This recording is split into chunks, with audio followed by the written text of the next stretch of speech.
Ce vendredi, dans le port de Lomé, la star du jour, c'est un câble acheminé depuis le Portugal. Mais ce n'est pas n'importe quel câble. Il s'agit du câble sous-marin pour Internet baptisé Equiano et déployé par Google. Il doit arriver jusqu'en Afrique du Sud fin 2022.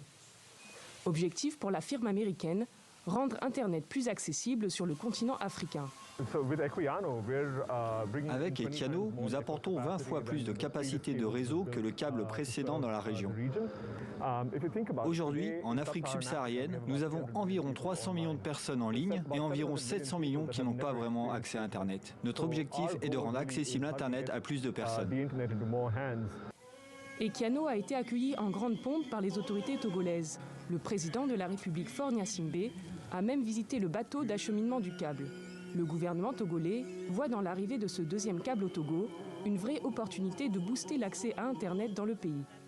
Lomé possédait jusqu'alors un seul câble, opéré par la société de téléphonie Togocom. L'État envisage un déploiement d'un réseau de distribution de fibres optiques sur les réseaux électriques moyenne et basse tension afin de garantir que chaque ménage togolais électrifié ait un accès à l'Internet très haut débit à des coûts extrêmement abordables. Il est attendu qu'au terme de 2025, que 95% de la population et 90% des entreprises aient accès à l'Internet haut débit, ainsi que tous les bâtiments administratifs, scolaires, sanitaires et publics. Josué Tcha est un entrepreneur dans le numérique. Il travaille dans une société qui propose des solutions de finances digitales, dont du service bancaire par WhatsApp.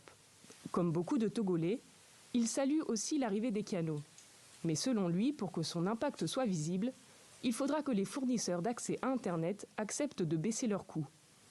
Donc avec 200 francs, on a à peu près 60 ou 110 mégaoctets. L'intérêt de l'arrivée de cette nouvelle fibre optique serait que les opérateurs puissent suivre le mouvement. À l'arrivée du câble sous-marin, le gouvernement togolais espère d'ici 2025 une baisse de plus de 14% du coût d'Internet. Lomé ambitionne aussi de devenir un hub sous-régional, vendant de l'Internet aux pays voisins.